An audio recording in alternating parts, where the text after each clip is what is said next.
and yet another season of Teach Me How to Cook. As we all know that it's festive season and people are talking about the food, the type of cuisines they'll be cooking, their favorite food. We're just interviewing different people. They're gonna tell us about their favorite food and what they do during Christmas and just a family tradition. And with me today, I have Miss Femina Swartboy. And she will tell us more about herself first, like we do, as per culture, if I have to say, on Teach Me How to Cook. She's gonna introduce herself, tell us about herself, and then we're gonna get into the food and everything that has to do with festive season. Welcome to Teach Me How to Cook with Elizabeth. Femina, how are you? Fine, thank you, Miss Elizabeth. My name is Femina. Last name is Swartboy. I'm mixed like that. I am mixed 3 cultures.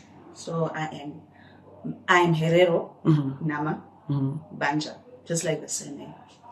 So we'll dive deep into that as we continue with the food, and you'll hear the adventures of my mix. Awesome.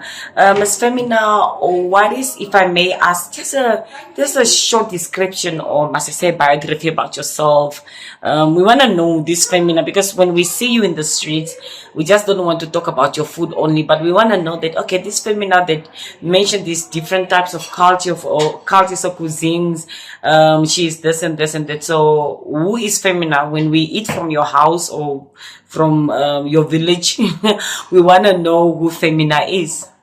Okay, Femina is a lot of things in a nutshell. I'd say, what am I? I sing. Do I describe myself as an artist? Not yet, but other people do approach me as such. I am a recent graduate. I was doing my bachelor's in Geography Information Science. That's a second qualification. I'm a firstborn daughter, making me a deputy mom to my younger sister. And then, what else am I? I'm your typical coordinator, man. You make people come together. And, in a nutshell, if I can think from the top of my head, that's basically me. Are you from Windhoek or where are you from? So we would understand your recipes better. No, I have spent quite a fair stretch of my life in Windhoek, but that's not where I'm originally from. I'm from a small town called Omaruru. From Omaruru, okay. Yeah, we are known for our pure water. We basically bath in mineral water. So you can imagine how our food just goes with the flow. Because we don't wrestle those things of chemicals and the water smack and the ghost. No, we are good cooks. And it also comes strongly from our water. Awesome. So you say, so while we are struggling to buy water and try to purify water, you guys have mineral water. We have it straight from the tap. Straight from the tap.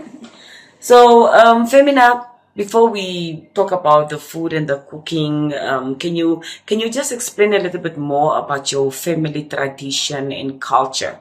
That is now besides the food. We're gonna talk about the food at the later stage, but I want to know about your family traditions and culture and all that. Yeah, just as I mentioned in the beginning, we are a mixed family. So basically, in my house, we are Vambu, we are Nama, we are Herero. So pertaining the hardcore stuff of culture, we get away with. Yeah, so like if people go like, no, the Banjas don't do this, or the Hereros don't do that, or the Namas don't do that. We are at the thin line. I like saying we are adventurous because we are quite the combination. We don't belong anywhere because we are somewhere close to the marginalized. Because we come around the different sects of our culture and we also don't necessarily go with it. But fortunately, and thank God, my dad quite pushed the agenda. That's why I speak the native better also. And not that I can say hardcore. I know what the Hereros does and what they do and what they do. So, if I can put it as such, I can say culturally, it's basically just what we would learn from my mom, of which we would get away with a lot of things. Yeah. But it has its advantages and disadvantages. But in the advantage part, we would eat anything we want to eat. We will not be limited because you don't eat that pertaining the culture. Things like pork or stuff like that, I would fry the pork and eat it just like we want it. Thank you so much, Femina. After the break, we're gonna dive into the festive season and what you usually do as a family during the festive season after the break.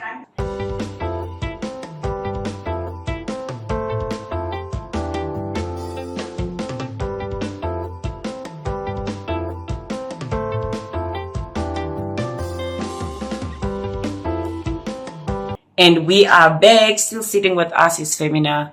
In the beginning, we tried to get to know her a little bit. We spoke about where she is from, where she's from, her tribe, and her culture.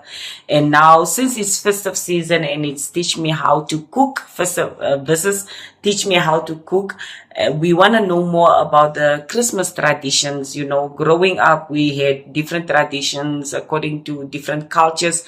We still not at the food party yet, but we just want to know more about the festive season. Femina, when can you give us just a background on how you used to view the festive season growing up? What were the culture? What were you doing?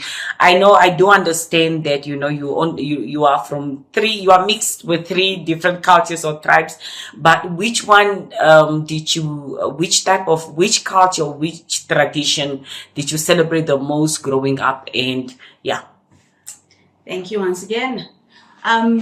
What do I remember from festive seasons? From festive seasons, basically it would be my aunt and mom, her younger sister, running around doing your Christmas shoppings, and where you have your typical combos, your vegetables, your macaronis, those bulk food. Because we would go to my grandmother, where she used to work at a farm, and then we would gather the different houses now, her different children and different kids.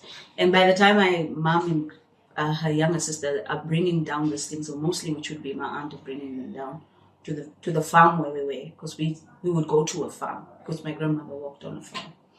And what else would that be our typical type of stuff in the season? It would be different grandkids in the yard, and then the elderly who come from the working class would join us towards the holiday days now, your family days, your Christmas Eve days, those stuff. And what I remember explicitly is the type of a goat being killed. That was a highlight. Like fresh meat, straight, like fresh meat. Like we would feast on that, and it would be finished in that period and that time. And then also, what would be the first dish from that? It would be the liver. Because usually it's more like we can't have the liver overnight, and when it's fresh, it's even better. Like, it's good. I remember even in the fast forward as we were growing up, I was the child trusted to spice the liver, or they would go like, Femina must do the liver, because I had seen it ample times being done in front of me time and time again. We didn't do it with much. It was just your liver, a good onion cut very thin, and with salt and pepper. Nothing extra. So it just depends on how much you put, what heat you cook it with, and how well it is. And it should not be cooked dry. So different tribes like it differently. And in the setup I grew up, it had to be your moderate. Yeah. And what else would be highlighted in those spaces? It would be knick-knacks party where everybody's getting, or a bubblegum party where everybody's getting. And by then we had missed it, because we are far from the towns. And if you are standing in the queue, I was always typically the girl who would stand in the queue. I would be called like, Femina, come and dish out the chips. And then, no, I want the knick-knacks, I want the chopping, I want the spices. Yeah. And then you would make sure everybody gets, obviously making you eat last. And my grandmother worked in the kitchen, so the lady where she worked, who was a German lady, she had her dishes, man. Recently, my cousin was even talking about, if she sits in those expensive restaurants, she can tell you that I had tasted this in my child years, and she could go like, this broccoli that goes with the milk, I've tasted it. My memory buds can remember it. So from the dish of the German lady, we would have a lot of fast things. I'm a sweet tooth person, or was, I must say. The sweet stuff I would enjoy a lot. So that's what I remember from my childhood. So I like that you mentioned the liver, because there is something that is really sensitive. For me, I don't know about other people. For me, that's very sensitive because I struggle to prepare the liver. I don't know. I know also for me, like growing up, you would see the liver, also the slaughtering that you spoke about as well, slaughtering a goat, and those were the exciting moments growing up as a child. You want to be part of it. Some of the people would, I don't know if you had to collect blood. Because also the blood was prepared, like the blood of the goat. We also used to collect the blood and then we would prepare. And I want you to talk a little bit more about the liver again, because that's interesting. You said at that age you could prepare liver and the people knew that you know how to prepare it. So can you I just want you to go a little bit more in detail as in how the liver is prepared, please. Okay. Not that I can explicitly say where in the cultures that I am or the tribes that I am, how we learned this, but this is basically from my NAMPA set of people. That's 1%.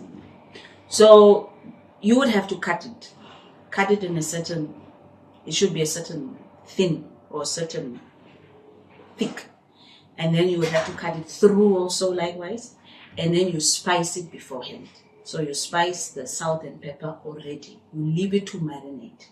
You leave it a bit to marinate, and then as you prepare your onion, to cut the onion before the onion burns out or becomes that thin onion, for the flavor you put it in, making the oil a good amount, because you do it on the 3 pot, you do it in the black pot.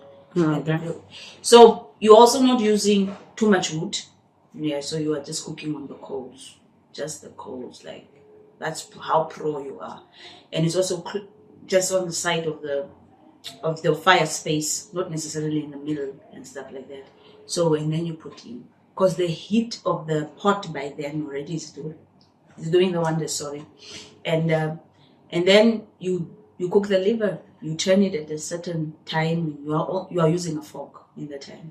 You turn it at a certain time. You stay where you need to stay, and then just as it is between, because you can literally see the blood still. See the blood come out, and then just as it is about to properly cook, you can actually take the pot off and it just burns from the heat of the pot.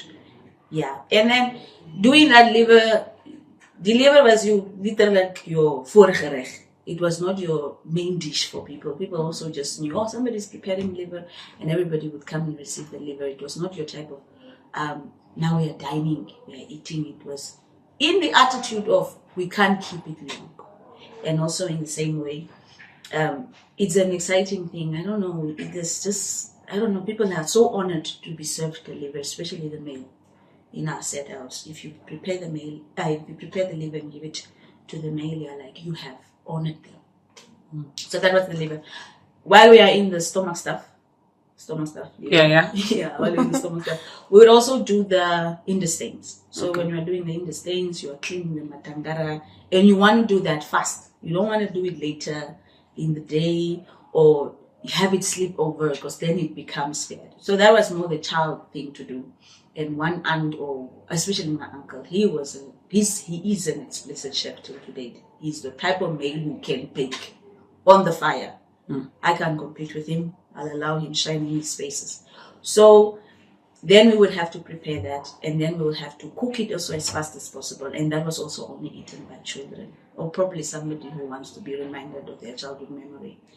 They would eat that. Just the intestine part, and then the matangara part would also be prepared on a later stage for the bigger family. There's something that you mentioned previously when you were talking about your childhood. You mentioned that your grandmother worked in a kitchen. How did that impact you, or how did her cooking or working in a kitchen, how did it make a difference in the family? Are there some things that you learned from her? Are there some recipes that you learned from her working in the kitchen? Maybe I should start with touching base with just her nature of being of a grandmother and how she oversees the situation, because we were a lot of kids in the same house. And now it's basically you're sent to anywhere, child. Whether it's stuck bake, I don't want to do it. I didn't have a choice. Like, I believe also my grandmother paid played a very impactful role in grooming me as a leader, because she would put me in my discomfort. So pertaining food, I'm not big on cooking. I'll be honest. I'm not really. You must be or sick bed, then I'll cook for you. But clean for you. Clean. I can do it even in the midnight hour. So pertaining what I learned from my grandmother, mom, and most of the people that I stayed around, I come out more with a cleaning skill as opposed to cooking. I can cook for surviving. I can cook a dish for the art. It's seasonal also. It's not like every day, like people sit in a YouTube video just to watch a recipe. No, I will go with even if you are good with the liver. I will just go. I have my areas: liver, mushroom. Those are my things. I can do that. And also, we are just a family of 3: me, my sister, and my mom. So it's also one of those where you're also like, okay, Femina is an expert at this, so she must do that. Yeah, Femina is an expert at cleaning, so she should stick to cleaning. So my grandmother's dishes, do I remember any except stirring a pot for the masses of the kids to eat? But that was also just because of the responsibility and some of the stuff. We were a big family, like huge. So there was always somebody to do something. Otherwise, tasks were delegated, and I'll probably just cook once a week or stuff like that. So do I really remember a dish from my grandmother? I'll lie. Sorry, I'll lie. So thank you so much, Femina. After the break, we're going to compare Christmas back then and Christmas now. And because you already gave us a background of how your Christmas used to be when you were a child. So now we want to see how it has, because a lot of things, as we grow up, a lot of traditions have died out, and, family don't get together anymore. Instead of me going to visit my parents or my grandmother or my family and have a homemade meal like the way we remember it, how it used to be, I'd rather, if I have money, I would rather pay for a ticket to go to Cape Town for the festive season. And yes, so when we come back, we're gonna talk more about how Christmas is now for you compared to how Christmas and traditions used to be back then, which you described before, after the break.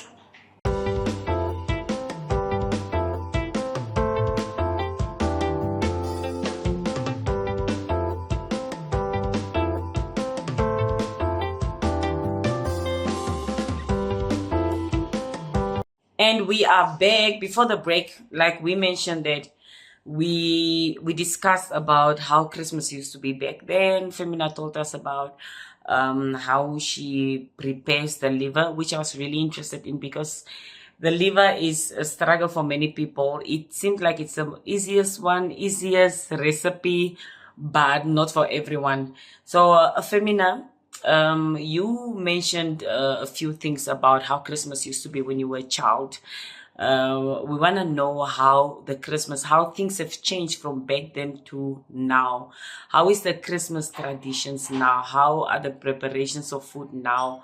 Family coming together and just enjoying that meal that makes Christmas wholesome, that makes Christmas, because growing up, Christmas was not only about as Christians believe, like the birth of Christ, or as some people believe, like it's a festive season, it's a holiday where you bring family together.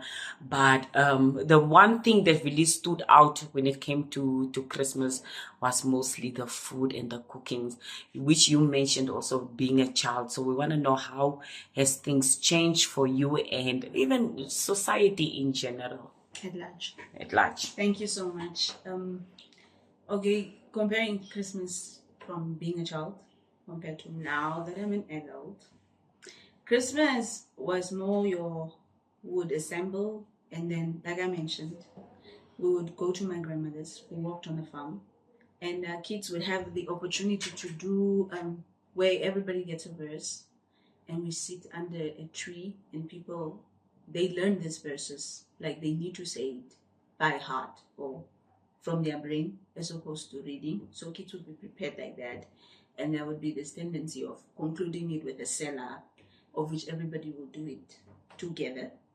And for me back then, I knew Christmas would be traveling, like being away from my mom's house to my grandmother's, and also just being with cousins, people you've not seen for the whole holiday, and so forth. And then now Christmas is more rest time. I'll be honest, it's more rest time. It's like a longer holiday. It's not your short-term off weeks and stuff like that. So, and food is also not your masses prepared, because now it's only per household, where it's just family and children, or not my grandmother assembling the masses, or people going to my grandmother's for the assemblage of the masses. And from the town I'm from, Maruru, there's a tendency where different aunties will send their dishes. So I remember one year, me and my sister were like, we won't even bother cooking. At this point, we know we're expecting a dish from who. By the time it comes at my house, it's like I have potato salads from different houses. Obviously, not tasting the same. Yeah, so now Christmas for me in the city has become an exchange, a trade of dishes. You, Elizabeth, give me your dish, I give you my dish. So I'll be having 2 meals. And we would prepare that like prep meals, and we would eat it for a few days. Of which it is more, Christmas is more resting. It's more resting and joining church services and sharing the word of God around the Christmas areas, around that Christ is given to us as a son to redeem the world and stuff like that. He's the reason for the season, as opposed to the partying and the eating and the choco life and drinking. The transition for me has been like from working hard, being sent around, to just being reserved and resting. Yeah. So what do you still, okay, you mentioned about how Christmas is now for you as a person. What do you think, how is Christmas in society? Your Christmas in society is far from saying the verses and sharing God's word. It has become the feasting and partying spaces where the sharing and moving from one house to another is so evident. But what you still see is the love of people. Like the town where I'm from, Maruru, people would take time in visiting house per house. Like they would go from this house to that house to that house, just to greet the people and wish them well for the new year, and just speak positive words for them for the new year. Or even after the whole partying and people are tired, people will still make time to greet each other with attention.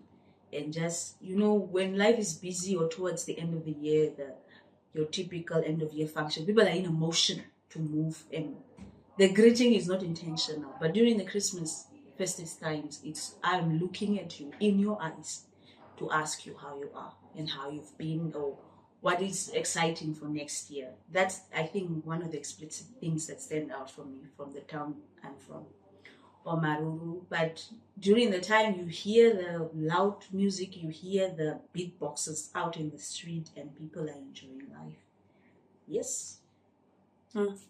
So, do you have any message for Christmas, for the festive season, to anyone watching? Yes, please. Do find the time to rest. Do find the spaces to share. Do reflect. Do some self-introspections, and apologize to yourself.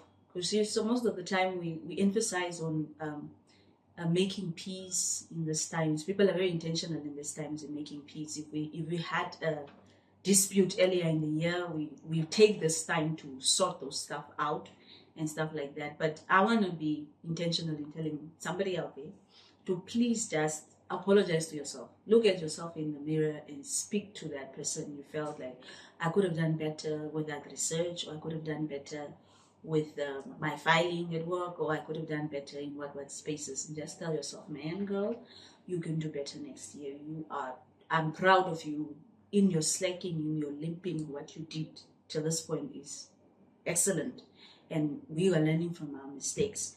So I understand out by saying, apologize to yourself and improve on yourself and work on yourself and do best for you.